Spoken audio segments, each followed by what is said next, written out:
오늘은 여호수아 22장 10절 이하의 말씀을 가지고 하나님의 영광을 위하여 살자라는 제목으로 말씀을 나누겠습니다. 여호수아 22장은 이스라엘 백성이 가나안 땅을 정복한 다음에 요단강 동쪽 지파들인 르우벤과 갓과 므낫세 반 지파가 그들의 기업으로 돌아가는 장면을 다루고 있습니다. 그런데 이들은 이 요단강가에 큰 제단을 이제 쌓게 되고, 이를 본 서쪽 지파들은 큰 위기감을 느끼면서 이제 전쟁을 준비하게 되었습니다. 하지만 이 사건을 통해 우리는 하나님을 섬기는 데 있어 중요한 교훈을 이제 얻게 되는데, 우리는 하나님의 영광을 위하여 살아가야 한다라는 것입니다. 오늘 본문을 통해서 이 하나님의 영광을 위하여 살아가기 위하여 우리는 어떻게 해야 하는지 말씀을 나누도록 하겠습니다. 첫째로 우리는 하나님의 영광을 위해서 자신의 영광을 취하지 말고 이 공동체의 뜻을 선택해야 합니다. 오늘 본문 10절 말씀을 보면 르우벤 자손과 므낫세 반 지파가 이 가나안 땅 요단 언덕가에 이르자 거기서 요단가에 제단을 쌓았는데 보기에 큰 제단이었더라라고 말씀하고 있습니다. 요단 동편 지파들은요, 하나님께 이 제사를 드리기 위해서 이 큰 제단을 쌓게 됩니다. 이것은 하나님과 이스라엘 사이에 이 공동체 사이에 있어서 이 신앙적인 이 연합을 상징한 것이었지만, 이 앞서 여호수아 18장 1절에 하나님께서 명하시고 그리고 이스라엘의 모든 지파가 모인 가운데 이 실로에 회막을 이제 세웠기 때문에 일부 이 몇 지파의 동의로 세워진 이 새로운 제단을 쌓는 행위는 바로 이 반역의 행위로 이제 오해를 받았던 것입니다. 물론 일부 지파가 이렇게 제단을 세운 것은 우상 숭배를 위한 것이 아니었고, 여기에는 이 요단 동편 지파 사람들 나름대로의 선한 목적이 있었습니다. 그것은 이제 7년의 시간 동안 하나님께서 자신들을 지켜주시고 보호해 주신 것을 기념하기 위해 이 자신들도 이 요단 서편 사람들과 동일하게 또한 하나님의 언약 백성임을 증거하기 위해서 그렇게 이 제단을 쌓았던 것입니다. 그러나 이 요단 동편 사람들의 이러한 선한 의도가 있었음에도 불구하고 그것은 이 요단 서편 사람들에게 우상을 숭배하려는 의도로 이제 오해를 받게 되었습니다. 그리하여서 하마터면 이 이스라엘의 이 모든 지파들이 서로 싸우는 이 동족 상잔의 비극이 발생할 뻔하였던 것입니다. 우리는 이러한 사실을 통해서 선한 의도도 때로는 오해받을 수 있다는 것을 우리는 깨닫게 됩니다. 물론 우리는 아무리 우리가 좋은 선한 의도를 가지고 있더라도 우리는 이제 다른 사람에게 오해를 불러일으킬 소지를 제공하지 말아야 하는 것을 교훈받는 것입니다. 사실 두 지파 반의 이 사람들은 그들에게 그러한 선한 의도가 있었다면 이 사전에 이 요단 서편 이 사람들과 상의한 것이 마땅하였습니다. 이 단을 쌓는 일이 충분히 오해를 살 수 있는 일이었음에도 불구하고 그들이 요단 서편에 있는 이스라엘 사람들과 이 사전에 아무런 이야기 없이 큰 단을 쌓은 것은 분명히 이 공동체의 분쟁을 가져올 수 있었던 것이기 때문에 이제 우리는 이러한 일을 통해서 분명 이 공동체의 뜻과 다른 것은 우리는 이제 하지 말아야 하는 것을 우리는 깨닫게 되는 것입니다. 그래서 이제 이 사도 바울은요, 고린도전서 1장 10절에서 이렇게 말씀하고 있습니다. 형제들아, 내가 우리 주 예수 그리스도의 이름으로 너희를 권하노니 모두가 같은 말을 하고 너희 가운데 분쟁이 없이 같은 마음과 같은 뜻으로 온전히 합하라라고 이렇게 말씀하고 있는 것입니다. 또한 사도 바울은 이 고린도전서 8장 1절에서 이제 13절 말씀을 보면은요, 이제 이 제사 음식을 먹는 것으로 인해 그의 형제가 오해하여 실족할 것을 염려해서 다시는 이 사도 바울이 이 제사 음식을 먹지 않겠다라고 이제 결심하는 이제 성경 구절이 있습니다. 우리도 이 신앙생활에 이러한 이 사도 바울의 신앙 모습이 우리에게 요구되는 것입니다. 우리는 설령 선한 목적을 가지고 추진하는 일이라고 하더라도 그로 인해서 다른 사람에게 염려와 근심을 또한 끼치거나 신앙 공동체 안에서 이제 분쟁을 일으켜서는 안 된다라는 것입니다. 아무리 선한 목적에서 출발한 일이라도 다른 사람을 실족하게 한다면 바로 책망을 피할 수 없기 때문입니다. 그래서 사도 바울은 고린도전서 10장 23절과 이 31절에 이렇게 말하고 있습니다. 모든 것이 가하나 모든 것이 유익한 것은 아니요 모든 것이 가하나 모든 것이 덕을 세우는 것은 아니니 그런즉 너희가 먹든지 마시든지 무엇을 하든지 다 하나님의 영광을 위하여 하라라고 말씀하고 있는 것입니다. 이처럼 우리도 이 하나님의 영광을 위해서 그리고 공동체 또한 공동체를 세우기 위해서 살아가시는 우리 모두가 되시기를 주님의 이름으로 축복합니다. 이제 둘째로 이 하나님의 영광을 위하여 우리는 우상 숭배를 버려야 합니다. 오늘 본문 16절 말씀을 보면 여호와의 온 회중이 말하기를 너희가 어찌하여 이스라엘 하나님께 범죄하여 오늘 여호와를 따르는 데서 돌아서서 너희를 위하여 제단을 쌓아 너희가 오늘 여호와께 거역하고자 하느냐라고 말씀하고 있습니다.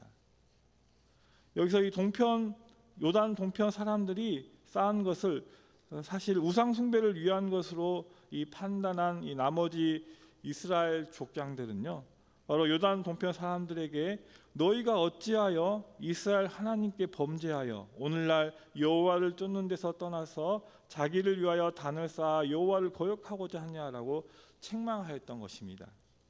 여기서 우리가 주목할 것은 이스라엘 족장들이 이제 요단 동편 사람들의 단 쌓은 행위를 자기를 위한 것으로 말하고 있다는 점입니다. 즉 이스라엘 족장들은 우상 숭배 행위를 자기를 위한 것으로 규정하고 있는 것입니다. 이것은 우리가 다시 생각해 본다면 자기를 위한 모든 종교 행위는 다 우상 숭배 행위라는 것입니다. 그렇습니다. 우상 숭배 행위는 다른 어떤 무엇이 아닙니다. 하나님의 영광을 위하지 아니하고 자기를 위해 하는 모든 종교 행위가 바로 우상 숭배인 것입니다. 실제로 이제 우상 숭배자들이 우상을 섬기는 것은 다 자신의 영광을 위하여 그리고 자신의 복을 위하여 우상 숭배를 한다라는 것입니다. 그들은 단지 화를 면하고 복을 받으며 성공하고 출세하기 위해서 우상을 찾아가 비는 것입니다. 그러한 의미에서 본다면 오늘날 교회 안에서도 우상 숭배자들이 얼마나 많은지 우리는 생각해 보아야 합니다. 우리는 많은 사람들이 오직 하나님의 영광을 위하여 또한 예배를 드리는 귀한 자리 가운데 자신의 유익과 또한 종교적인 욕구 충족을 위한 자리로 삼고 있다라는 것입니다. 그들에게는 예배의 대상이 하나님이든 또한 그 외에 어떤 존재든지 상관이 없다라는 것입니다. 그들은 그저 자기를 위한 자신의 목적을 충족하기 위해서 예배를 드린다라는 것입니다. 그렇다면 우리는 어떻게 해야 할까요? 여러분은 오직 자기를 위하여 이제 하나님을 예배하지 않고 있는지 또한 신앙생활을 하고 있지 않은지 우리는 돌아보아야 한다라는 것입니다. 우리는 우리의 모든 종교 행위가 또한 자신을 위한 것이 되지 않도록 우리는 늘 우리 자신을 살펴보아야 하는 것입니다. 자신을 위해 제단을 쌓는 행위는 하나님보다 자신을 더욱 사랑하고 자신이 원하는 것을 추구하는 것으로서 결국 그것은 우상 숭배와 같다라는 것입니다. 우리는 오직 하나님을 위해서 하나님의 영광을 위해서 제단을 쌓고 또한 신앙생활을 하시는 참된 신앙인이 되시기 바랍니다. 이제 마지막으로 이 하나님의 영광을 위하여 우리는 거룩한 삶을 살아야 합니다. 오늘 본문 17절과 그리고 20절 말씀을 보면 부올의 죄악으로 말미암아 여호와의 회중에 재앙이 내렸으나 오늘까지 우리가 그 죄에서 정결함을 받지 못하였거늘 그 죄악이 우리에게 부족하여서 세라의 아들 아간이 온전히 바친 물건에 대하여 범죄함으로 이스라엘 온 회중에 진노가 임하지 아니하였느냐. 그의 죄악으로 멸망한 자가 그 한 사람만이 아니었느니라라고 말씀하고 있습니다.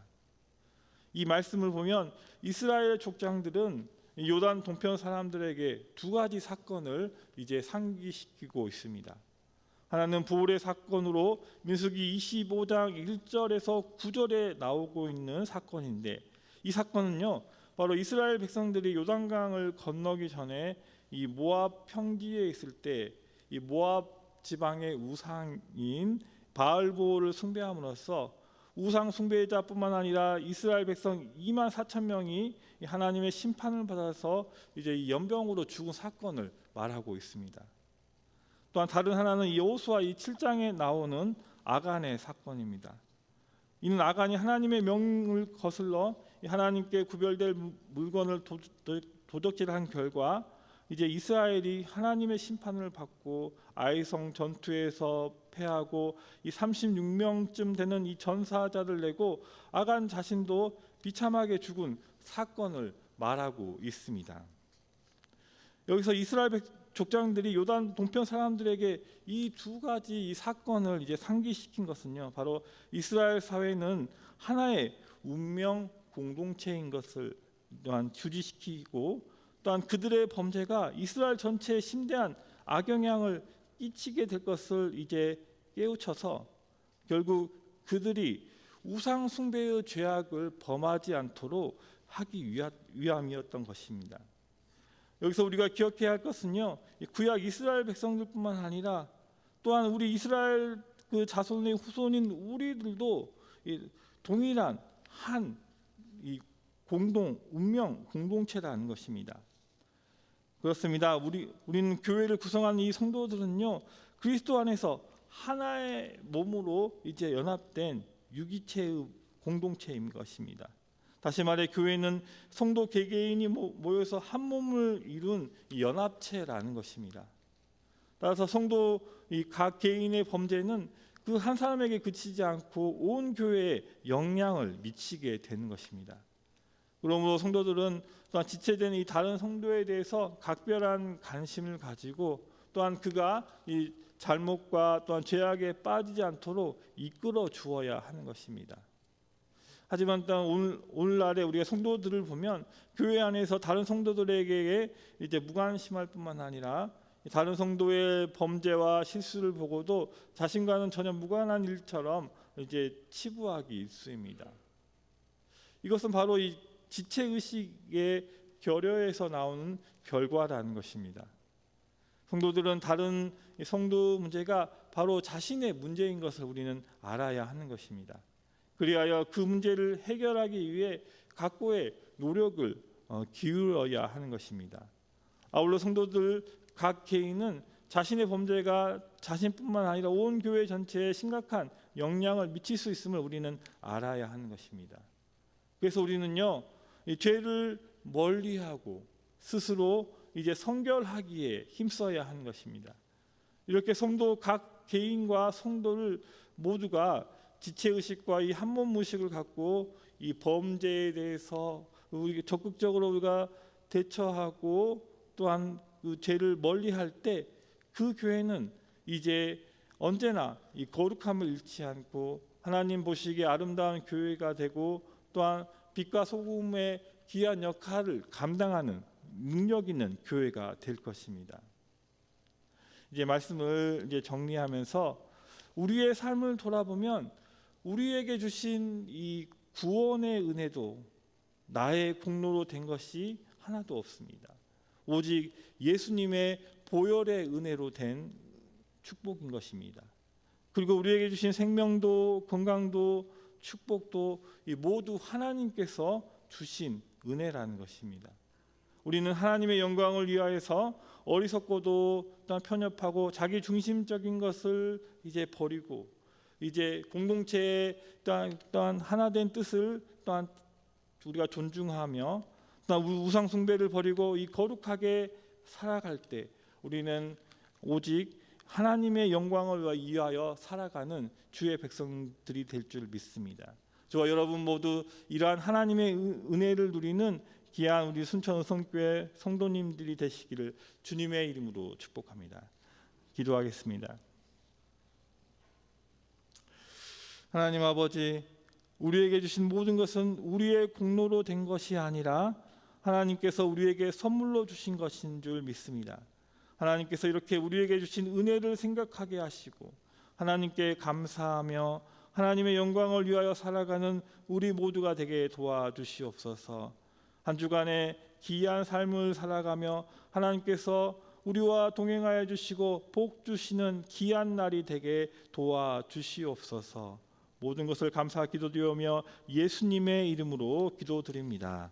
아멘.